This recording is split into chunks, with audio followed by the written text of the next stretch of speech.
મિત્રો આજે છે સરી અને આજનું આપણે કરંટ અફેર જોઈશું. કરંટ અફેર બધી પરીક્ષાઓ માટે મોસ્ટ આઈએમપી હોય છે. તો આજનો આપણે વિડીયો ચાલુ કરીએ. તો તાજેતરમાં આઈટીબીપીના વડાપ્રધાન તરીકે કોની નિમણૂક કરવામાં આવી? એનો જવાબ આવશે શત્રુજીતસિંહ કપૂર, જેમનો ફોટો પણ આપણે અહીં જોઈ શકીએ છીએ. પછી તાજેતરમાં દુર્લભ સમુરાઈ માર્શલ આર્ટ્સ સન્માન મેળવનાર પ્રથમ ભારતીય કોણ બન્યા છે? પવન કલ્યાણ. તેનો ફોટો પણ આપણે અહીં જોઈ શકીએ છીએ. આ આપણે સારી રીતે યાદ રાખશું, કેમ કે આ પ્રથમ ભારતીય પણ છે અને હમણાં હાલમાં જ મળ્યું છે. મહત્વના દિવસો જોઈશું. તો હાલમાં રાષ્ટ્રીય સેના દિવસ ક્યારે ઉજવાયો? તો ગઈકાલે 15 જાન્યુઆરીએ હતો. અને આપણે હજુ થોડાક મહત્વના દિવસો જોઈએ તો 1 જાન્યુઆરી વૈશ્વિક પરિવાર દિવસ, 2 જાન્યુઆરી વિશ્વ અંતર્મુખી દિવસ, 3 જાન્યુઆરી આંતરરાષ્ટ્રીય મૌન શરીર સુખાકારી દિવસ, 4 જાન્યુઆરી વિશ્વ બેર દિવસ, 5 જાન્યુઆરી રાષ્ટ્રીય પક્ષી દિવસ, 6 જાન્યુઆરી રાષ્ટ્રીય સિદ્ધ દિવસ અને વિશ્વ યુદ્ધ અનાજ દિવસ. 2 દિવસ એક સાથે હતા 6 જાન્યુઆરી. 8 જાન્યુઆરી પૃથ્વી પરિભ્રમણ દિવસ હતો. 9 જાન્યુઆરી પ્રવાસી ભારતીય દિવસ. સાથે 10 જાન્યુઆરી અને 11 જાન્યુઆરીને પણ જોઈએ. 10 જાન્યુઆરી વિશ્વ હિન્દી દિવસ અને 12 જાન્યુઆરી રાષ્ટ્રીય યુવા દિવસ હતો. થોડુંક આગળ જોઈએ તો Ramesh Kumar Juneja council of the leather export એટલે કે CLCના અધ્યક્ષ બન્યા છે. HSBC પ્રાઇવેટ બેંકે ઈડા ઇલુને CEO બનાવ્યા છે. મોહમ્મદ મુશ્તાક સિક્કિમ હાઈકોર્ટના મુખ્ય ન્યાયાધીશ બન્યા છે. PS ગિરીસાને સેન્ટ્રલ સિલ્ક બોર્ડ બેંગલુરુમાં ડાયરેક્ટર ફાઇનાન્સ તરીકે નિમણૂક કરવામાં આવ્યા છે. GI કાઉન્સિલ આરોગ્ય વીમા ઇકોસિસ્ટમના CEO તરીકે S પ્રકાશનની નિમણૂક કરવામાં આવી છે. જોરાન મામદારીએ ન્યૂયોર્ક સિટીના મેયર બન્યા છે, જેઓ ભારતીય છે. એટલે આ પણ આપણે સારી રીતે યાદ રાખવું જરૂરી છે. એર માર્શલ નાગેશ કુમાર ભારતીય વાયુસેનાના વાઇસ ચીફ ઓફ એર સ્ટાફનો કાર્યભાર સંભાળ્યો છે. પછી હુન્ડઈ મોટર્સ ઇન્ડિયાએ તરુણ ગર્ગને તેના MD અને CEO તરીકે નિમણૂક કરવામાં આવ્યા છે. MD એટલે મેનેજમેન્ટ ડાયરેક્ટર. આગળ જોઈએ તો આ તો આવી ગયું છે, પણ આ થોડા મોટા અક્ષરમાં છે. એ જ છે રમેશ કુમાર જુનેજાને કાઉન્સિલ ઓફ ધ લેધર એક્સપોર્ટના અધ્યક્ષ બનાવ્યા છે. HSBC પ્રાઇવેટ બેંકે ઈડા ઇલુને CEO તરીકે નિમણૂક કર્યા છે. મોહમ્મદ મુશ્તાક સિક્કિમ હાઈકોર્ટના મુખ્ય ન્યાયાધીશ બન્યા છે. પછી આગળ જોઈએ તો તાજેતરમાં TVS supply chain solution global CEO તરીકે કોની નિમણૂક કરવામાં આવી? મહેન્દ્ર મિશ્રા, વિકાસ ચડ્ઢા, રાકેશ અગ્રવાલ કે આમાંથી કોઈ નહીં? તો જવાબ આવશે વિકાસ ચડ્ઢા, જેમનો ફોટો પણ આપણે અહીં જોઈ શકીએ છીએ. પછી આગળ જોઈએ તો ઇટાલીએ ગોવાના ઉદ્યોગપતિ શ્રીનિવાસ ડેમ્પોને પ્રતિષ્ઠિત નાગરિક પુરસ્કારથી સન્માનિત કર્યા. કોણે? ઇટાલીએ. ઇટલી બોલ્યો તો સોરી, મારી બોલવામાં થોડી મિસ્ટેક થઈ છે. ઇટાલી આવશે.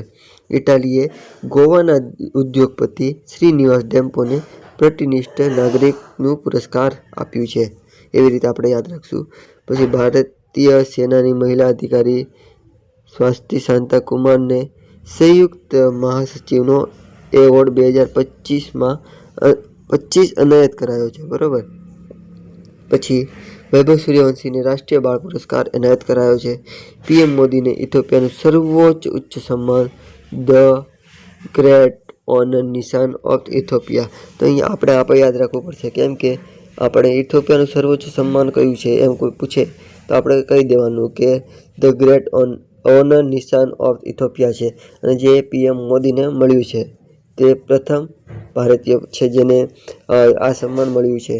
CRPF અધિકારી દિનેશ ખટ્ટકને ગૃહમંત્રી કાર્યરત ચંદ્રક મળ્યો છે. બરોબર. પછી નેતા કાલુએ 2025 ટર્નર પ્રાઇઝ જીત્યું છે. આ પણ આપણે યાદ રાખીશું.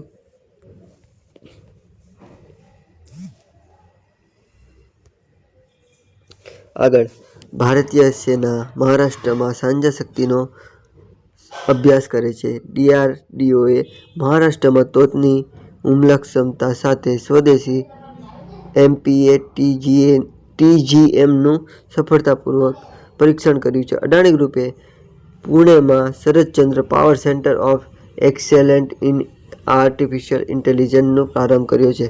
આ પણ મોસ્ટ આઈએમપી છે મિત્રો, આ પણ આપણે સારી રીતે યાદ રાખીશું. મહારાષ્ટ્રમાં ભારતનો સૌથી પ્રાચીન ગોળાકાર પથ્થર બુલબુલૈયા મળી આવ્યો છે. આ પણ યાદ રાખવા જેવું છે. અને તમારા માટે એક ક્વેશ્ચન હું કહું છું. 2000 વર્ષ જૂના સિક્કા હાલમાં ક્યાંથી મળ્યા છે? અને હું એક હિન્ટ પણ આપી દઉં કે 1 મિનિટ હા મિત્રો, તે કૃષ્ણય કાળના છે.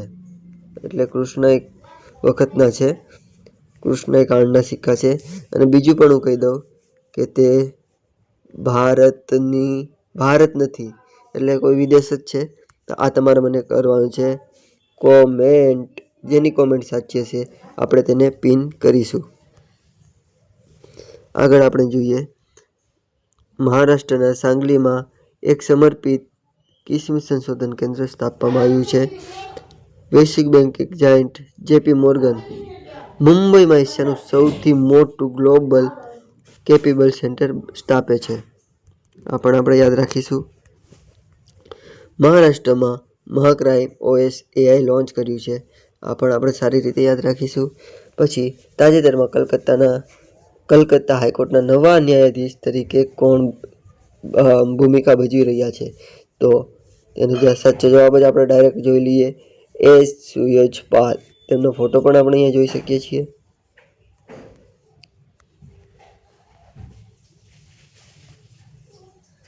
આપણે ન્યાયાધીશની જ વાત કરી રહ્યા છીએ, તો 2-3 રાજ્યના બીજા ન્યાયાધીશ પણ જોઈ લઈએ.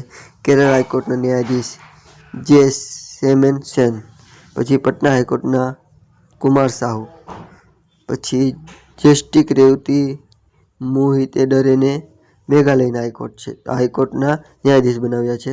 પછી મહેશ શરદચંદ્રને ઝારખંડના. બરાબર, એટલું જ છે. આ બધું ભેગું જ છે. આ 2 લાઈન જે છે ને આ ભેગું છે. એટલે અહીંયા થોડુંક લખવામાં થોડીક મિસ્ટેક થઈ છે, મને એવું લાગે છે નામની જોડણીમાં ખાલી. તાજેતરમાં અર્જેન્ટિનામાં માઉન્ટ એકોનકાગુઆ કોણે ચઢાણ કર્યું?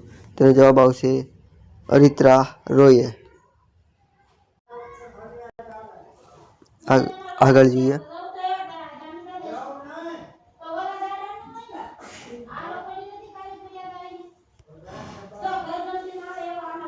તાજેતરમાં કયા દેશમાં જન્મદર કરતાં મૃત્યુદર વધુ નોંધાયો છે? ફ્રાન્સ. IDFC ફર્સ્ટ બેંકે zero forest diamond reserve credit card launch કર્યું છે. આ પણ આપણે યાદ રાખશું.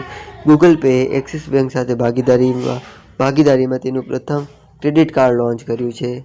IDEC first day. અહીંયા પણ લખવામાં મિસ્ટેક થઈ છે. અહીંયા આવશે, મારો મિત્રો હું કહું, IDFC બેંક આવશે. બરાબર. પછી IDFC ફર્સ્ટ બેંકે ગિફ્ટ સિટીમાં નિવાસ માટે ગ્લોબલ સર્વિસ સ્કીમ શરૂ કરી છે.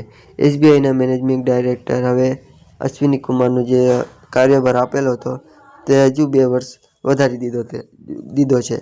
ધ બેન્કર દ્વારા DBSને global bank of the year 2025 જાહેર કરવામાં આવ્યું છે. 2025માં બેંક ઓફ બરોડાને ભારતમાં સર્વશ્રેષ્ઠ બેંકનો એવોર્ડ મળ્યો છે 2025માં.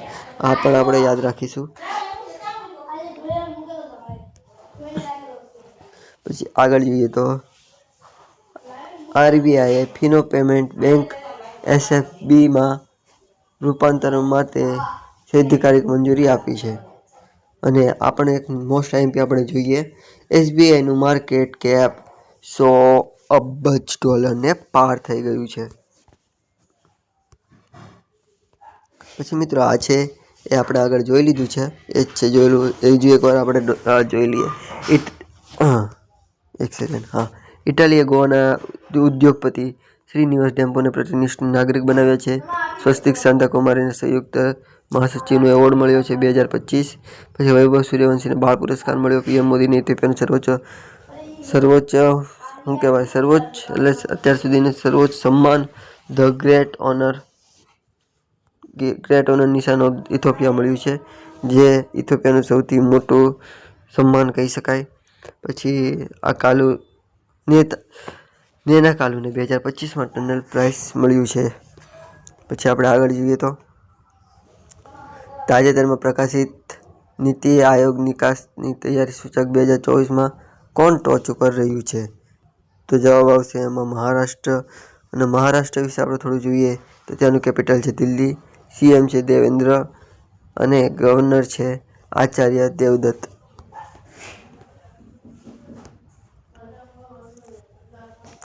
ભારત ઓસ્ટ્રેલિયા સંયુક્ત લશ્કરી કવાયત ઓસ્ટ્રેલિયા હિંદ 2025ની ચોથી આવૃત્તિ પર્થમાં થઈ. આ પણ આપણે યાદ રાખવાનું છે. અને મિત્રો, તમને આની પીડીએફ જોતી હોય તો પીડીએફ માટે કોમેન્ટમાં ટેલિગ્રામની લિંક આપેલી છે, ત્યાં જઈને આપણે જોઈન કરી લેવાનું છે. આજથી આપણે પીડીએફ ત્યાં મળી રહેશે.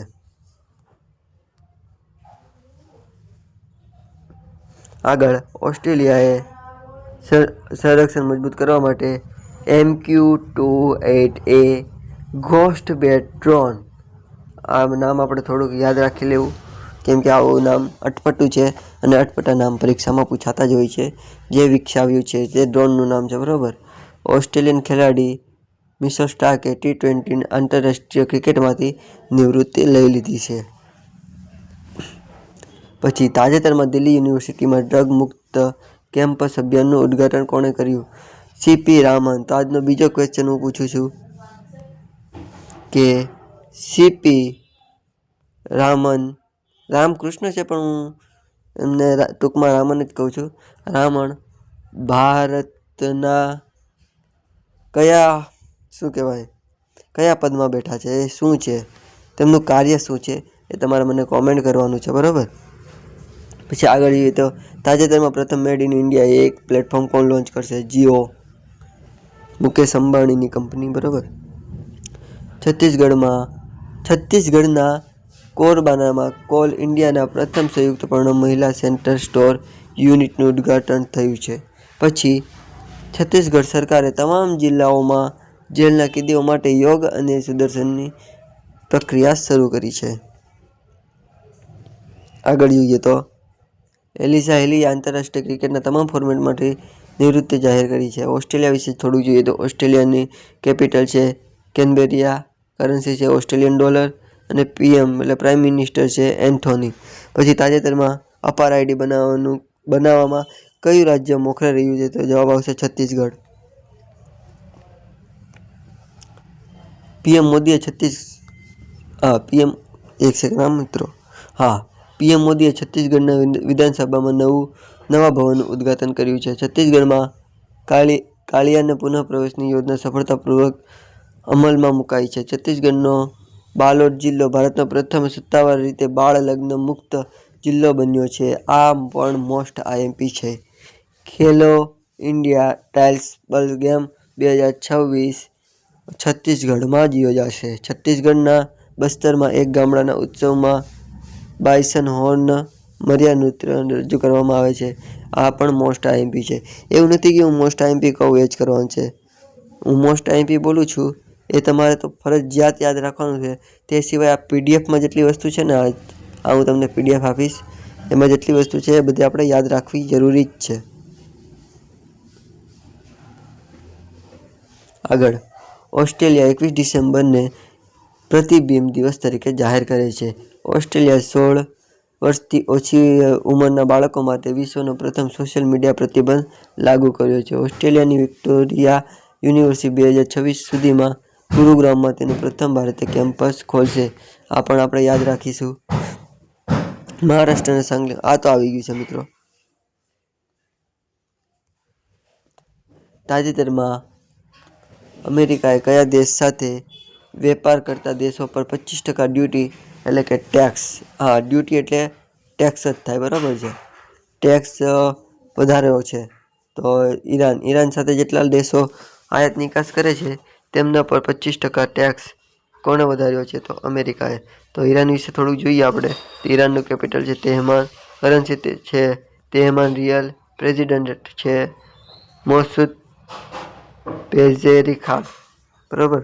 થોડુંક નામ લેવામાં થોડુંક 19-20 થાય છે, પણ તમે વાંચી લેજો. બરાબર. તાજેતરમાં બ્રિક્સ 2026 સમિટનું આયોજન કોણ કરશે? ભારત.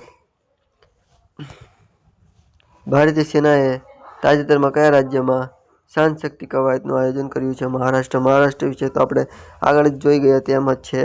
મહારાષ્ટ્રનું કેપિટલ મુંબઈ છે. સીએમ દેવેન્દ્ર છે અને ગવર્નર છે એ આચાર્ય દેવદત્ત.